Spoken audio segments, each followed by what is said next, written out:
প্ৰিয় বন্ধুসকল, আমাৰ চাৰ্চ কমপ্লেক্সটো অকণমান দেখাইছোঁ। তাৰ পাছতে মই এটা জেগা আপোনালোকক দেখাবলৈ মন কৰিছোঁ।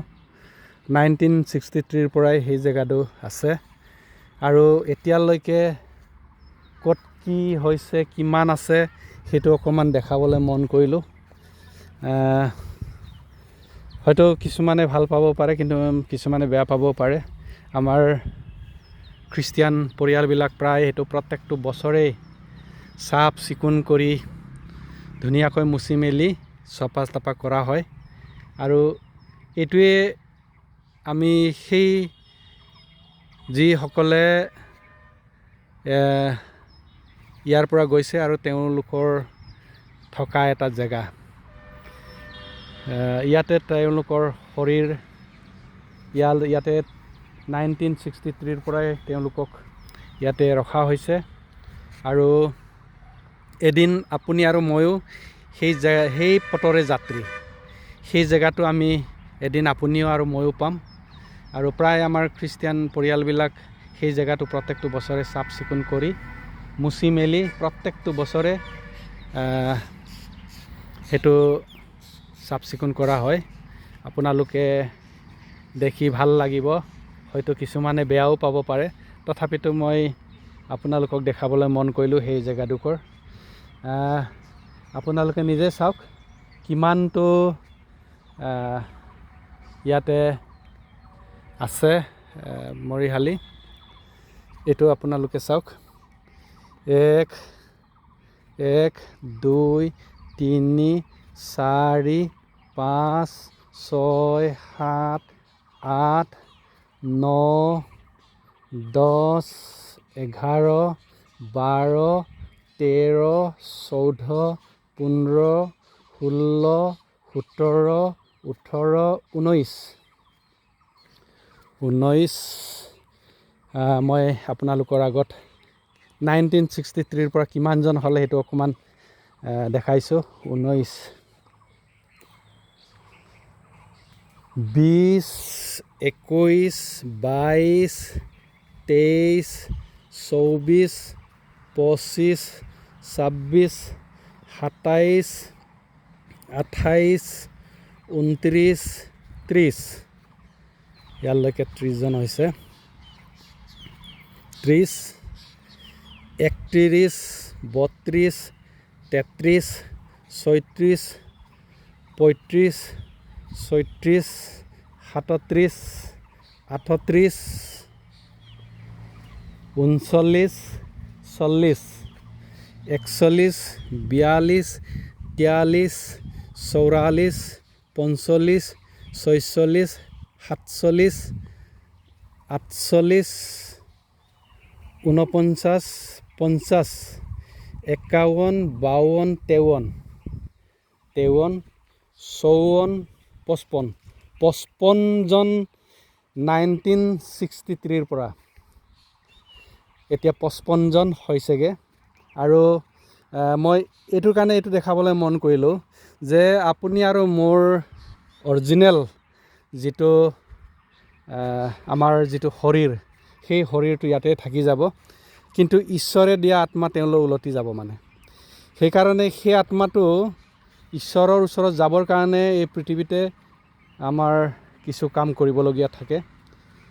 যদি সেই জেগাটোলৈ যাবলৈ মন আছে বা সেই জেগা যিটো স্বৰ্গৰাজ্য বা নৰক, সেই দুইটা জেগাত যাবৰ কাৰণে আমি এই পৃথিৱীতেই আমি ৰেডি কৰিব লাগিব। এটা হৈছে প্ৰভুৰ বাক্যত মানি চলাটো স্বৰ্গত যাব, আৰু যিটো প্ৰভুৰ ঈশ্বৰৰ ইচ্ছা মানি নচলাটো নৰকত যাব। সেই দুইটা জেগাটোত যাব। কিন্তু ইয়াতে আমি 55 জন যিটো পাইছোঁ, এই 55 জনেই তেওঁৰ শৰীৰ ইয়াতে আছে আৰু তেওঁৰ আত্মা ঈশ্বৰৰ ওচৰত ঘূৰি গৈছে। আৰু এদিন সুদবিচাৰ হ'ব, আৰু সেই সুদবিচাৰতে আমি উত্তৰ দিব লাগিব যে মই কাৰ আছিলোঁ, মই কি কৰিলোঁ, পৃথিৱীত থাকোঁতে মোৰ কৰিবলগীয়া ঈশ্বৰে দায়িত্ব দিয়া কামবিলাক কৰিলোঁ জানো, সেইটো আমাক সুধিব। আৰু তাৰ পাছতে এটা ডিচিশ্যন হ'ব, সেই ডিচিশ্যনতে না নৰক না স্বৰ্গ সেইটো হ'ব।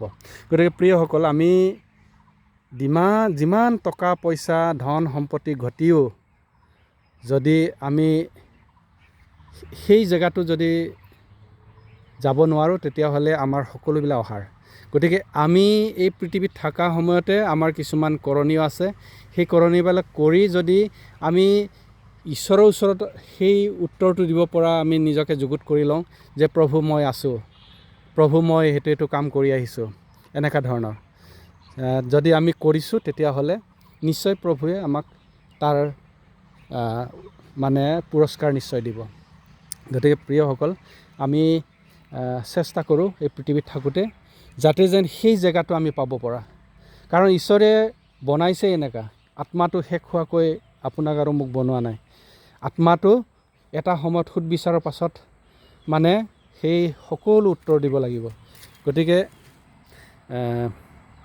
আপোনালোকে দেখিছে, সেইকাৰণে আমি যেতিয়াই এই পৃথিৱীত প্ৰভু যেতিয়ালৈকে আমাক টাইম দিছে, সেই টাইম দিয়ালৈকে আমি কি কৰিব লাগিব, সেই প্ৰভুৰ ইচ্ছাৰ দৰে আমি চলিবলৈ, প্ৰভুৰ ইচ্ছাৰ দৰে জীৱন যাপন কৰিবলৈ আমি চেষ্টা কৰিব লাগিব। গতিকে আহক আমি চেষ্টা কৰোঁ। হয়, মানুহ হিচাপে কেতিয়াবা মানে কিছুমান কমি থাকে, আৰু সেই কমিবিলাক আমি ফুলফিল কৰিবৰ কাৰণে সেই চিন্তাবিলাক বা সেই কিবাবিলাক আমি ফুলফিল কৰিবৰ কাৰণে আমি চেষ্টা কৰোঁ, দুৰ্বলতাবিলাক। গতিকে মই এইটো দেখালোঁ। হয়তো আপোনালোকে কিছুমানে ভাল পাব পাৰে, কিছুমানে বেয়া পাব পাৰে, তথাপিতো মই মন গ'ল সেইকাৰণে আপোনালোকক আজি দেখালোঁ। আপোনাৰ আৰু মোৰ মেইন মানে আপোনাৰ আৰু মোৰ শৰীৰ এই জেগাটোতে থাকিব, আৰু ঈশ্বৰে দিয়া আত্মা তেওঁলৈ উলটি যাব। গতিকে আহক আমি চেষ্টা কৰোঁ, এই পৃথিৱীতে আমাক প্ৰভুৰ ওচৰত ঘূৰি নোযোৱাৰ আগলৈকে আমাৰ কিছুমান কৰিবলগীয়া কাম থাকে, আৰু সেইটো আমি কৰিবলৈ চেষ্টা কৰোঁ। মই মোৰ সতীৰ্থবৃন্দলৈ সেইটোৱে জনাইছোঁ যে আমি এই পৃথিৱীতেই আমি যিটো দায়িত্ব দিছে প্ৰভুৱে, যে মোৰ বাক্যত তোমালোকে চলা, সেই যি বাক্য, যি 10 আজ্ঞা, সেইবিলাক যদি আমি মানি চলোঁ, তেতিয়াহ'লে নিশ্চয় প্ৰভুৰ ওচৰত আমাৰ আত্মা গৈ পাব, আৰু আমাৰ শৰীৰ, আমাৰ এই মাটিৰ দেহা মাটিতেই মিলিব, কিন্তু ঈশ্বৰে দিয়া আত্মা তেওঁলৈ উলটি নযাওঁতেই আমি যদি সোঁৱৰণ কৰোঁ তেওঁক যদি প্ৰভু বুলি স্বীকাৰ কৰি তেওঁক সোঁৱৰণ কৰি আমি পবিত্ৰ সুন্দৰ জীৱন যাপন যেতিয়া কৰোঁ, তেতিয়াহ'লে নিশ্চয় ঈশ্বৰে আমাক সেই ঠাই য'ত মৃত্যু নাই, য'ত সমস্যা নাই, য'ত দ্বিতীয় কোনো বেমাৰ আজাৰ নাই বা দ্বিতীয় কোনো এনেকুৱা মৃত্যু নাই, সেই জেগাটোত আমি পাবলৈ আমি সকলোৱে চেষ্টা কৰোঁ। মই আপোনালোকক দেখালোঁ যিটো 1963 পৰা যিটো 55জন যি ব্যক্তিৰ যিটো নশ্বৰ দেহ এই মাটিতেই মিলি আছে, আৰু এইটো খ্ৰীষ্টিয়ান পৰিয়ালবিলাকে প্ৰত্যেকটো বছৰে এনেকৈ চাফ চিকুণ কৰি ধুনীয়াকৈ ৰং চং দি এনেকুৱা ৰাখে, প্ৰত্যেক বছৰে সোঁৱৰণ কৰা হয়। গতিকে মই এইটোৱে আপোনালোকৰ আগত থুলমূলভাৱে মই উপস্থাপনা কৰিলোঁ। হয়তো ভুল হ'ব পাৰে, ক্ষমা কৰিব। ধন্যবাদ।